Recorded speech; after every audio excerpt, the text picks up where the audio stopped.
एक तो है पढ़ी पढ़ाई बात, जी एक है सुनी सुनाई बात। जी लेकिन जो अपने अनुभव में आए जी उसे अगर हम अपने अनुभव की बात को हम दूसरों को कह रहे हैं तो उनकी समझ में आ जाती है। जी पढ़ी पढ़ाई तो किताबों में सब पढ़ते हैं, हमारे वेद शास्त्र लिखे लिखाए हैं, उन्हें सब पढ़ रहे हैं। जी गुरुदेव, सत्याधारित ज्ञान ही सर्वश्रेष्ठ ज्ञान होता है गुरुदेव। हाँ, अपना जो अनुभव है वो सर्वश्रेष्ठ होता है। अनुभव का ज्ञान सबसे बड़ा है, सर्वोत्तम ज्ञान। अगर हमें सत्य की खोज करनी है, हमें सत्य पहचानना है, जी। तो हमें अपने अंदर घुसना पड़ेगा। तो हम अच्छा अपने गुरुदेव, शरीर एक के चीज अंदर मैं घुस कर ही आपकी गुरुदेव, मैं सत्य के बारे में जानना चाहूंगा। क्या सत्य को वैसे तो परिभाषित नहीं किया जा सकता, लेकिन मैं आपके अनुभव आधारित ज्ञान से थोड़ा सत्य के बारे में जानना चाहूंगा कि आपके नाथ संप्रदाय के अनुसार सत्य क्या है। सत्य क्या है? जी सत्य जो बोला ही नहीं जा सकता, जी केवल अनुभव का विषय सत्य है। जी सत्य को कभी बोल नहीं सकते। जी अगर वो कहता है कि मैं सत्य बोल रहा हूँ, जी तो जो बोल रहा है वह सत्य नहीं है। जी क्योंकि अगर हम बाहर से एक गिलास पानी को अपने मुंह पे लगाएं और जी एक घूंट भर के उस गिलास को रख दें तो वो झूठा होगा, गिलास भी और वो पानी भी। जी गुरुदेव, और जो अंदर से हमारे अंदर से वाणी निकल के आ रही है, जो बाहर आ रही है वही मुंह के द्वारा, जी वो सत्य कहाँ होंगे? जब होठ के लगने से बाहर की चीज झूठी हो सके तो अंदर से आने वाली सत्य कहाँ है? वो भी झूठ है। सत्य वचन तो गुरुदेव। सत्य क्या है? सत्य है कि जो अपना अनुभव हो। सत्य केवल अनुभव किया जा सकता है, बोलना नहीं जा सकता। जी सत्य को जो परिभाषित करते हैं कि जी ये भी सच है, ये भी सच है, जी न तो यहाँ कुछ सत्य है न सत्य है, न पाप है न पुण्य है, जी न धर्म है न धर्म है, जी और यहाँ सब कुछ है। जो दिख रहा है वो कुछ नहीं है, जो नहीं दिख रहा वो सब कुछ है। जनरली कहा भी जाता है गुरु जी कि हम ऑप्टिकल इल्यूजन में जीते हैं, ये भ्रम है, माया है।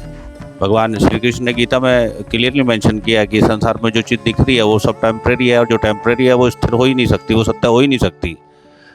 तो माया का तो विशेष चर्चा भगवान श्री कृष्ण ने गीता में भी कहा था, तो उसके बारे में आप क्या कहेंगे? अब इसमें इस माया को समझो क्या है। जी जो रोज बदल रहा है वो माया है। जी हमारा ये शरीर बचपन में था, बच्चे थे, जी लेकिन मैं था। जी जब जवान हुआ शरीर बदल गया, लेकिन मैं जो का तो हूँ। जी जब बड़ा हुआ तब मैं था जी जो का तो, लेकिन शरीर बदल गया। जी जब शरीर की हर क्रिया बदलती है, जी यानी मेरा मुंह है मैं मुंह नहीं, जी मेरा हाथ है मैं हाथ नहीं, जी मेरा सिर है मैं सिर नहीं, जी मेरा शरीर है मैं शरीर नहीं। जी जब इस चीज की तरफ को हम चलते हैं जी तब जाकर हम अपने अंदर घुस पाते हैं। जी यानी जब तक हम अपने अंदर प्रवेश नहीं करेंगे जी तब तक हमें सत्य का अनुभव भी नहीं होगा। जी हम सत्य को बाहर परिभाषित नहीं कर सकते।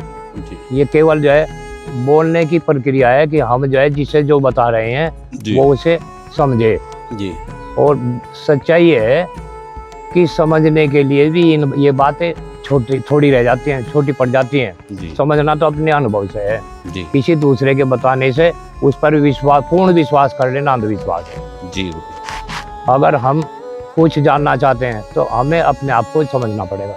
जी हम अपने अंदर घुसें, अपने अंदर की प्रक्रिया को समझे, तभी जाकर हम समझ सकते हैं कि सत्य क्या है। लेकिन वह किसी को बताया नहीं जा सकता। अगर हम सत्य बोलने की कोशिश करते हैं लेकिन सत्य बोल नहीं पाते, सत्य केवल समझ सकते हैं, जी सत्य का अनुभव किया जा सकता है। माया जो है, जी ये माया क्या है? जो दिख रहा है ये सब माया है, जी यानी जो बदल रहा है ये सब माया है। जी जो हर पल बदल रहा है ये माया है। जी प्रकृति, परमात्मा और जीव, ये तीनों हाजर हमारे, जी ये थे हैं और रहेंगे। जी इसके अलावा और जो संसार में है, सारा संसार माया है।